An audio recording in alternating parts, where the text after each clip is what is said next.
Is it an overreaction to think that Trevor Lawrence might not be that guy? Maybe, maybe not. I'll tell you why here on Locked On Jaguars. You are Locked On Jags, your daily Jacksonville Jaguars podcast. Part of the Locked On Podcast Network. Your team every day.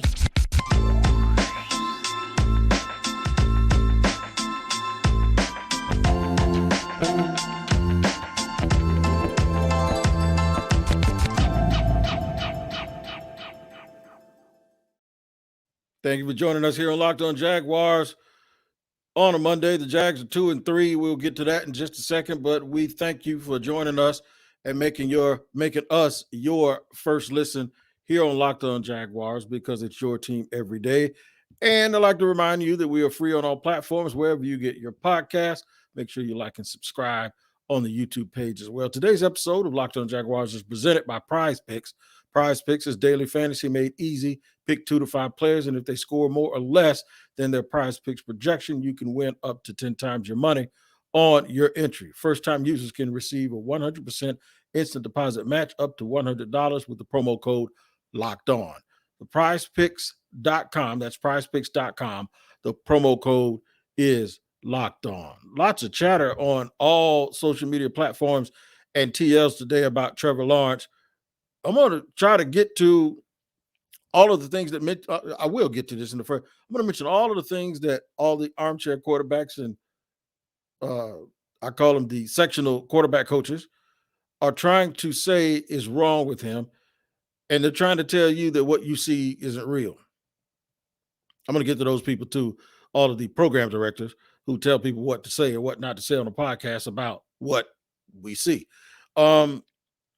The second thing that I want to get to in segment 2, we're going to talk about Doug Sanity probably needs to run the ball more. And I'm going to tell you why that's a dangerous thing for you if you're a Jaguar fan, because I know exactly why he's not running the ball as much, or I think I do based on my intuition, and I'll get to that.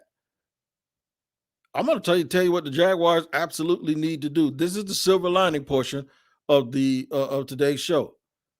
The one thing that you do see that is different about them is this. You're starting to see exactly what it is they need and what they need to do.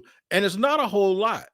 Whereas over the last couple of years, they really needed to change the entire roster and just add talent everywhere.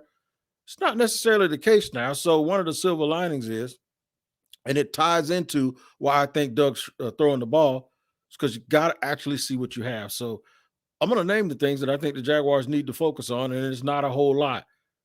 It's like 4 people.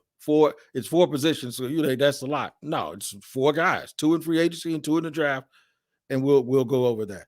But first, let's talk about Trevor and what ails him. I don't know.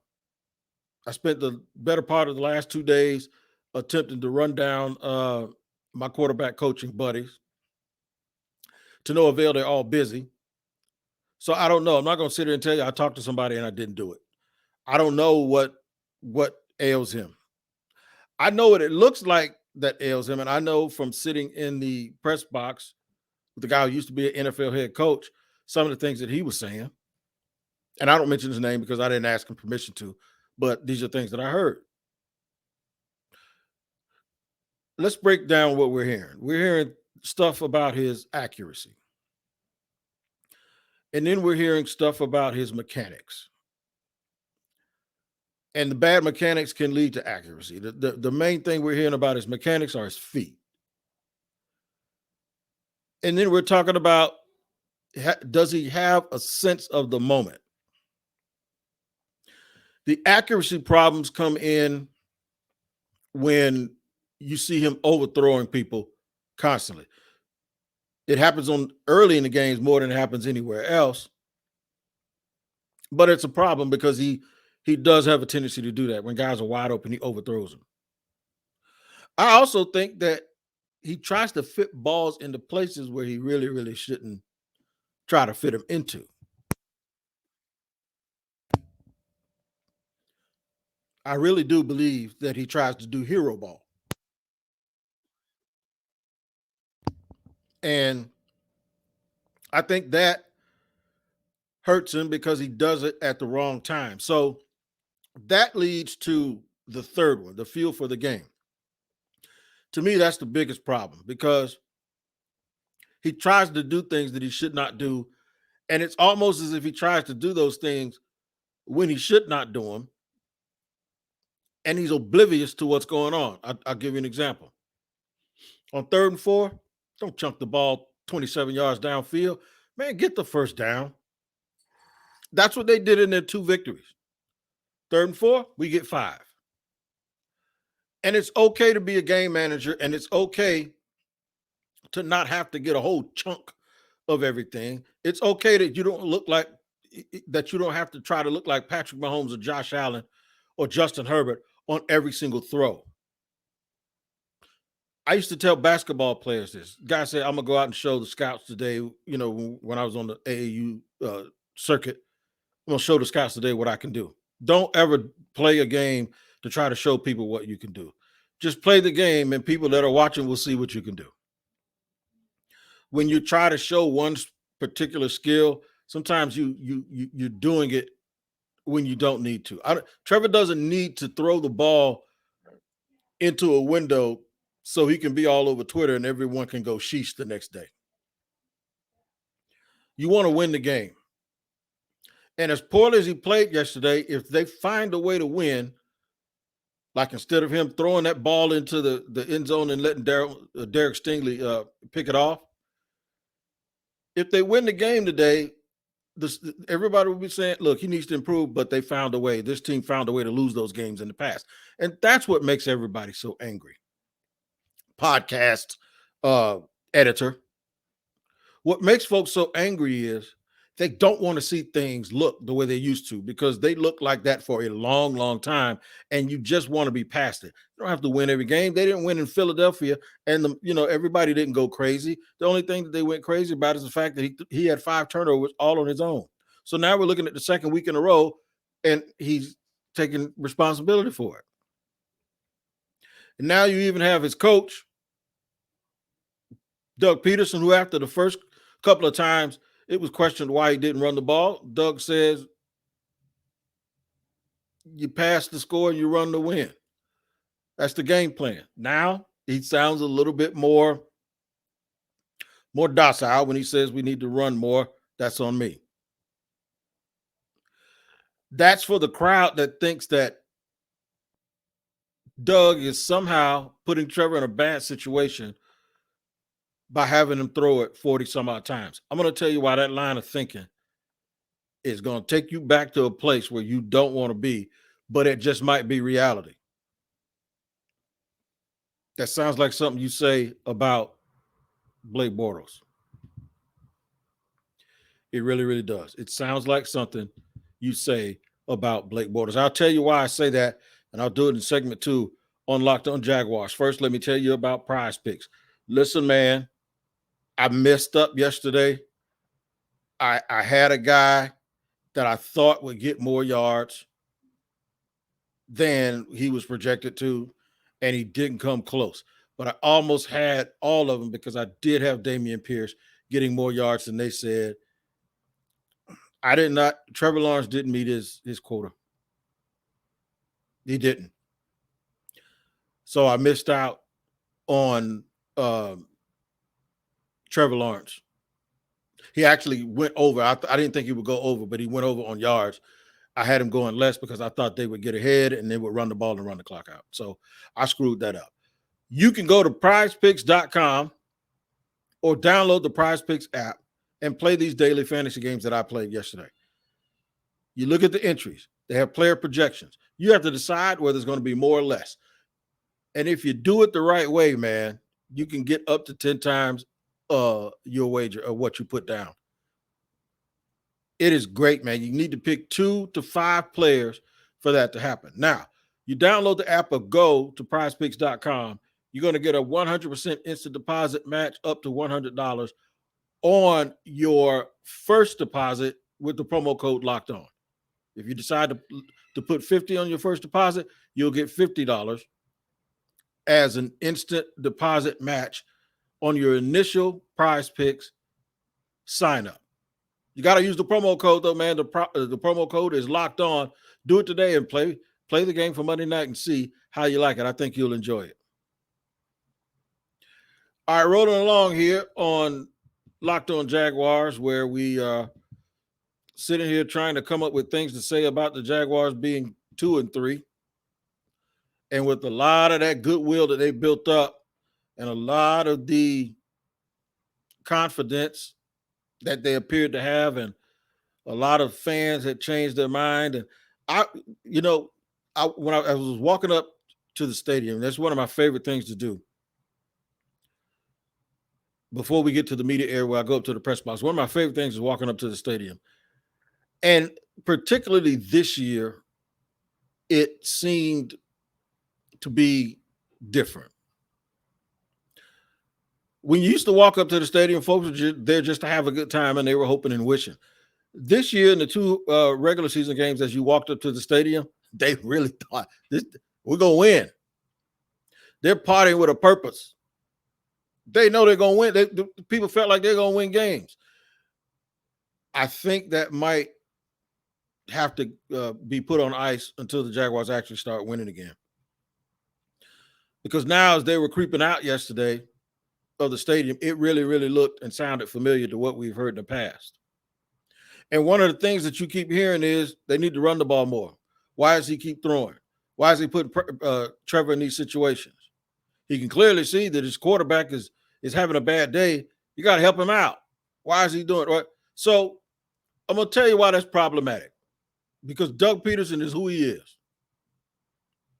Doug is aggressive. He's going to fire that thing up. He's going to get that thing going, and then he's going to turn around and start running the ball late in games. In the two victories the Jaguars had, they threw it, they were aggressive, and then they ran the ball late, and then you look at it, and there's a run-pass balance that shifted towards the run, and you go, that's what we need to do. One of the reasons they aren't running the ball is because they call play action and they get stuff going. He misses a wide open receiver. Now it's 2nd and 10. If you get the obligatory 2 yards on that carry, it's 3rd and 8. Now you're off the field because he misses another guy. So sometimes the reason they aren't able to get to the point where they can run is because they haven't scored enough points. And what he's trying to do, and what Doug Peterson continues to say, is you pass the score, you run to win, meaning you pass it early and often, you get a lead, you allow your defense to pin their ears back because the other team becomes more predictable because they're not running the ball because they got to keep up with you.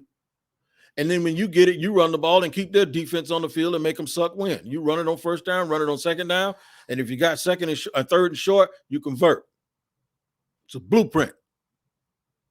The problem is the quarterback is either turning the ball over or he's not completing easy passes, or he's not taking ones that are easy for him to take.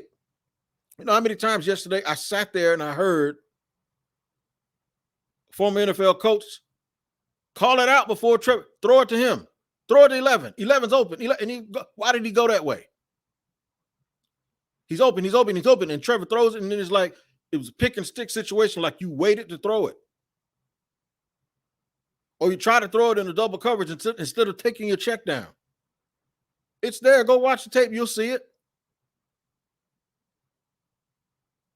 Trevor's inaccuracy and the chances that he's taking, and I don't know this for a fact, but it looked like to me he's predetermined the way he's going with the ball when he comes out of the huddle, is affecting the play calling of Doug Peterson more than Doug Peterson's play calling is affecting Trevor Lawrence's play. Yeah, you ain't got to admit it. I'm telling you, that's what it is. You'd be more happy with Doug Peterson's play calling if the quarterback executes what he's supposed to execute.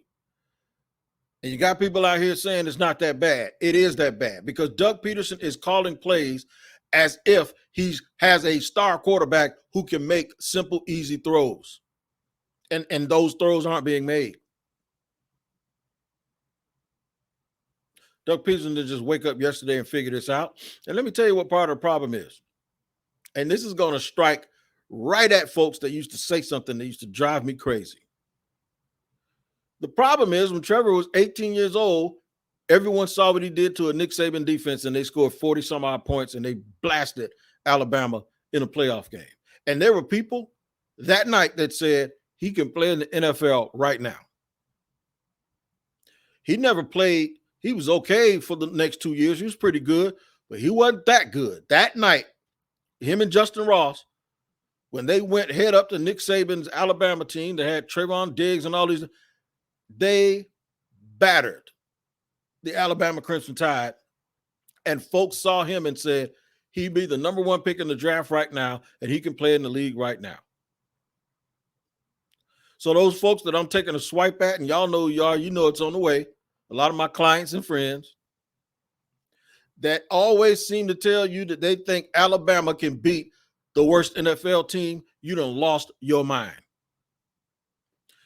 Because the worst NFL team coming in the game was yesterday, and this is Trevor Lawrence, 3 or 4 years older than he was that night he played Alabama, and look what happened yesterday.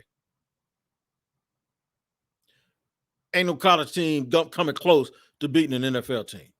Ain't gonna happen. Trayvon Walker had a bad play yesterday, and he hadn't really done anything. You know, he played, he got a lot of tackles yesterday, but he hadn't done anything the last 2 weeks. He was the best player on Georgia's defense. And you really think 11 Trayvon Walkers this year is going to beat an NFL team when you ain't heard from him in 2 weeks? No, it ain't going to happen. Stop. We have to realize that Trevor has room to grow. I don't know if he is, I don't know if he's generational. I don't think he's a bust.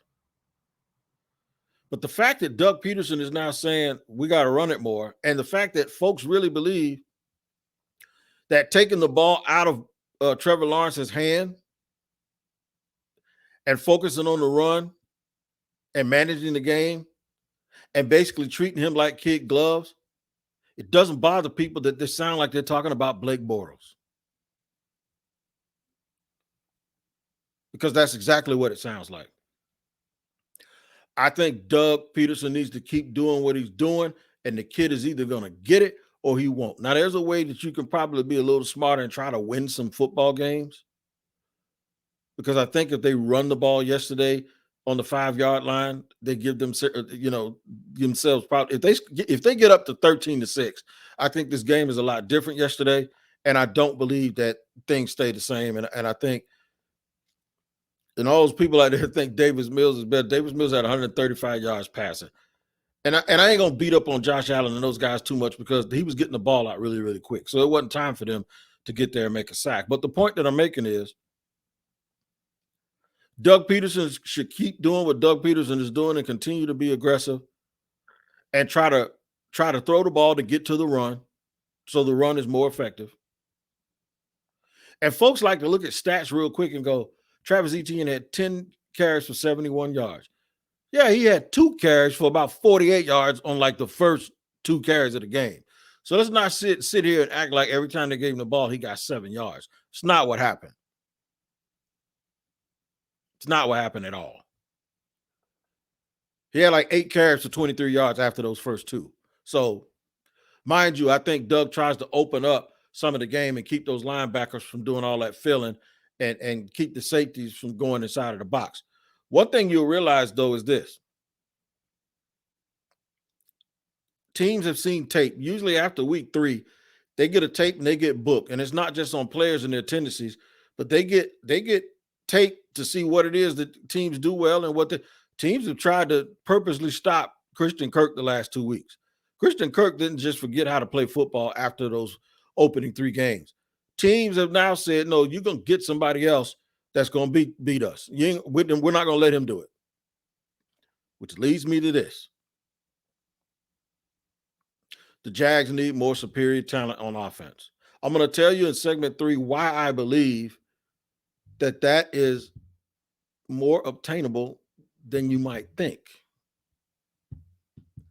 First, I want to tell you about NFL key predictions, and thank you for making Locked On Jags your first listen every day. Make sure you check out NFL key predictions every Friday on Locked On NFL. Locked On's local experts give you the inside scoop on the 5 biggest games of the NFL weekend, including Sunday and Monday Night Football.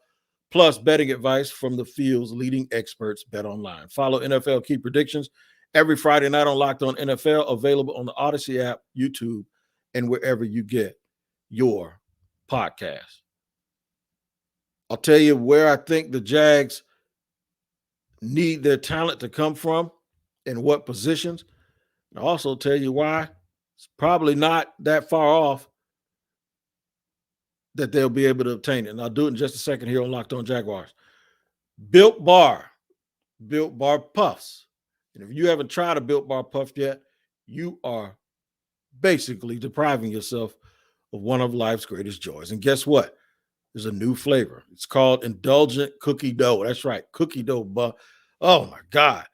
Covered in chocolate. That's right. And Built has done it again because you know every Built Bar is always covered in 100% real chocolate. And now it surrounds the cookie dough chunk puffs. It has a light, chewy texture, real cookie dough chunks, real ones. It is just so good. All the joys of eating cookie dough without the hassle of having to go and make it. Plus, it's healthy for you. Yep, you're right. I said healthy because it's only 160 calories and they have a whopping 15 grams of protein. Run to Built.com and snag a box for you or your family. It would be the perfect treat. Or you can find a really good hiding place and just hoard them all for yourself. Go to Built.com, use promo code LOCKEDON15. That's LOCKEDON15. And you're going to get 15% off your order. Once again, the promo code is LOCKEDON15. And you are going to love the new cookie dough chunk puff, whether you need a snack for your workout or a late night treat. Just grab it for a quick bite. And Built is the perfect protein bar, and they taste better than a candy bar. Ditch the calories, the fat, and the sugar, and grab yourself a Built bar at Built.com with a promo code of LOCKEDON15 to save 15%. And we thank you for tuning in here on another edition of Locked On Jaguars and making us your first listen. I'm Tony Wiggins. Jags fall to 2-3 with a 13-6 loss to the Houston Texans. By the way, I had to hear it from John Hickman. I heard from Cody Davis yet from Locked On Texans, but I did hear it from John Hickman. Thank you, Jaguars, for making me have to eat crow. What have I noticed since they have to stop Christian Kirk and Doug? Apparently, all the fans can't open the playbook up now because, well, our quarterback isn't good, according to most people. Some people want to cut him, and I'm like, man, what are you talking about? I haven't come to the conclusion about whether or not Trevor is this or that. I just know, you can pick and choose whether it's accuracy mechanics or that it's feel for the game. The feel for the game part probably bothers me about the same amount as the accuracy stuff, because I just think the accuracy stuff, the lack of accuracy, puts him in a bad situation, puts a team in hard down and distance situations. And then that's when the feel for the game in the moment is just, you got to understand, if it's 3rd and 2, just get the 2 yards. If it's 2nd and goal on the 4, just throw it out of bounds, man, or run 1 yard and get the first down and have 4 shots at it from like the 3-yard line. Don't throw it into traffic in the end zone. It's just, those are the bonehead things that bother people. So one way to overcome silly mistakes is to have a whole bunch of talent, right? The Jaguars don't have that offensively. I think defensively, the Jaguars, outside of maybe getting more depth at corner and defensive tackle, definitely, I think the defense is pretty much set. I think the continuity can be great as long as they keep the coaching staff intact. I think the defense is pretty much set. Here's where I think the Jaguars need to address their talent on offense. They need another wide receiver. And when I say another wide receiver, I'm talking about one of those hosses. They don't usually come open in free agency. We've seen some get traded. I don't think they're going to be in a position to be on the good side of one of those trades next year because, quite frankly, I just don't know if their salary cap situation is going to allow them to be, in one of those positions where they can grab one of those guys. So we'll just have to see where they can get it from. They're going to probably have to get it in the draft, and even that guy's going to have to take time to develop. But right now, that alpha dude that we're talking about ain't on the roster. Christian Kirk should be your second receiver at best. And when teams try to game plan him out, then you got this other guy you can go back to. They need a real good tight end. And when I say a real good tight end, this is the one that's probably easier to obtain in a draft because they can have an instant impact. They need, it's easy to say you need Gronk or Travis Kelce, right? No. I take the kid and I take Dallas Goedert. Or better yet, Mark Andrews. Mark Andrews came right into the league and was playing well. They need a complete tight end that's not some move tight end, not some wide receiver posing as a tight end or a tight end posing as a wide receiver. They need an every down guy who can block and can get out because you create mismatches and they don't know how to play you. I also believe the Jaguars need another upgrade at left guard. The silver lining in this is why I want Doug to keep doing what he's doing, because I need to figure out too if they need a quarterback, right? And you won't know if you try to protect him or you try to hide him, or at least let him get some confidence. And he won't get confidence. Somebody asked me yesterday, they said, why don't they put the other guy in just to settle him down? It does not work that way. This is not Phil Jackson in Chicago benching Michael Jordan for most of the third period and then reinsert them in the game. This is football. When you take the ball, it's like taking the microphone from your lead singer and giving it to you can't undo it. That's not the way this works. He has to play better. You don't take responsibility away from him. If you think he's a franchise dude, he has to play better. Go back and remember what Doug said about Doug Marrone, like in his book, like why would he kneel with 51 seconds left? He is not yoked or built to pull back. It's not who he is. And if you try to make him that way or think that that's what he has to do, then he's not being himself. If you got to do that, then you need to get another quarterback. So I just think the onus is just going to be on Trevor to improve and play better. He has the arm talent to do it. He has to work on his mechanics. He has to settle down a little bit. And he has to think every moment of the game. He has to know every single moment of the game what the deal is, what the feel is. You got to be in the game, not just playing the game. You got to be in the game mentally. And understand, look, worst case scenario, we'll live another day, man. But come on, don't just throw it away and give it away. But you hopefully he improves. But one way to help him improve is just get better players. Just get you a nice 6'2", 210-pound wide receiver who can run a 4.4. That's a lot, and that's going to be the hardest thing to find unless they just strike gold in the draft. I think they can get him a good tight end. You can get a good tight end in the second round. A guy, these tight ends are coming out of college. They're ready to play right away. But I don't want him to be just a quote-unquote move guy like Mike Gesicki or nothing like that. I want a complete Mark Andrews type tight end. Dalton Knox, that kid up in Buffalo, would be good if he was healthy. They need a guard. So converting on third and short is an automatic. They need a wide receiver, and then I think they need another defensive tackle. That's not a lot. That's 4 players. Instead of going into free agency, having to sign 15 guys and then drafting your whole draft class, you know what? Trim that thing down. Use any resources you have to re-sign good players that are on your team and cherry pick. Get 1 or 2 really good guys in free agency, and then in the first, second, and third round, draft a starter at these other positions. I'm glad y'all start with me and make me your first listen, and then you can listen to Peacock and Williamson NFL show and make them your next listen.